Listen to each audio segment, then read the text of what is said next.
Civilians को निशाना बनाने की कोशिश की गई। जिस तरह जम्मू शहर पे उन्होंने ड्रोन का हालात हमने नहीं बनाए।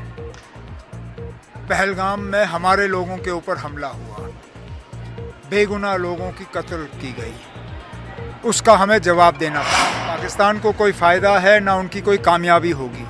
बेहतर यही होगा कि वो अपनी बंदूकें खामोश करें और यहाँ पे हालात जो हैं वो दोबारा साजगार। शहर में बहुत ज़्यादा नुकसान हुआ है और वहाँ कैजुअल्टीज़ भी सबसे ज़्यादा पुंछ से हुई हैं, इंजरीज़ भी सबसे ज़्यादा पुंछ से हुई हैं।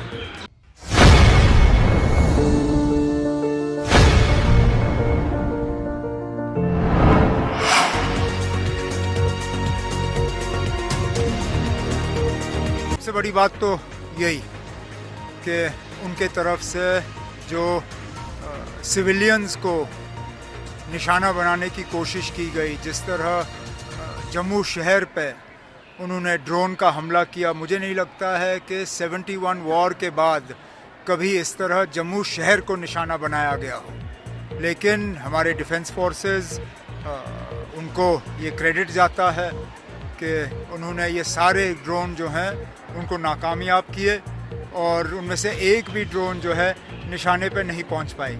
हालांकि उन्होंने जम्मू में कई सारे इलाके, यहाँ तक कि खबर ये आई है कि कश्मीर में भी अनंतनाग में जो एम्यूनिशन डिपो है उसको भी टारगेट करने की कोशिश की, लेकिन उसमें भी वो नाकामयाब रहे। मैंने पहले दिन बात करते हुए ये कहा था कि लेकिन अब ये हालात हमने नहीं बनाए। पहलगाम में हमारे लोगों के ऊपर हमला हुआ, बेगुनाह लोगों की कत्ल की गई, उसका हमें जवाब देना पड़ा। लेकिन ये जो अब लगातार इसको बढ़ाने का सिलसिला जो पाकिस्तान के तरफ से हो रहा है, इसमें ना पाकिस्तान को कोई फ़ायदा है ना उनकी कोई कामयाबी होगी। बेहतर यही होगा कि वो अपनी बंदूकें खामोश करें और यहाँ पे हालात जो हैं वो दोबारा साजगार हों। लेकिन लगता है कि पाकिस्तान एस्केलेशन करना चाहता है। कल रात को जो हुआ, पहले 9 बजे के आसपास, उसके बाद 4:30 बजे, जाहिर सी बात है कि वो अपने तरफ से तो एस्केलेशन की कोशिश कर रहे हैं। अब एस्केलेशन में सबसे ज़्यादा नुकसान उनको होगा। उनको थोड़ी सी अब अपने अकल से काम लेनी चाहिए और ये एस्केलेशन के बजाय उनको डी एस्केलेशन के तरफ जो है तवज्जो देनी चाहिए। सर, पुंछ में काफ़ी लोग हमारे मारे गए, बहुत नुकसान हुआ है पुंछ में।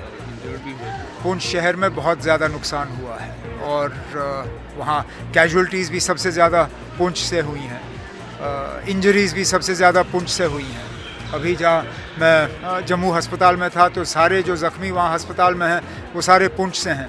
एक जो बहुत ही ज़्यादा सीरियसली इंजर्ड थे उनको पीजीआई चंडीगढ़ शिफ्ट करके आज सुबह उनकी वहाँ सर्जरी हुई। पुंछ में तो हालात बहुत ही ख़राब है। मेरे डिप्टी सीएम कोशिश कर रहे हैं पुंछ पहुंचने की।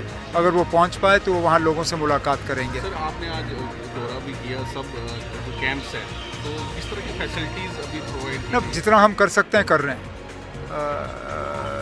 दिन में 3 बार खाना, 2 बार चाय, बाकी सैनिटेशन की फैसिलिटीज़। हर कैंप में मेडिकल का कैंप लगा हुआ है, डॉक्टर तैनात हैं, दवाइयाँ हैं, ट्रांसपोर्ट का अरेंजमेंट रखा हुआ है, एम्बुलेंस रखी गई है। तो हमारे तरफ से, मैं जानता हूँ ये आइडियल सिचुएशन नहीं है, ये लोग तो चाहेंगे अपने घर में रहें, लेकिन फ़िलहाल ये हमारी मजबूरी है कि हमें उन्हें यहाँ लाना पड़ा। लेकिन कोशिश की जा रही है कि यहाँ रह के उनको कम से कम तकलीफ़ का सामना करना पड़े। कुछ बच्चों ने आज यहाँ खेलकूद का सामान मांगा।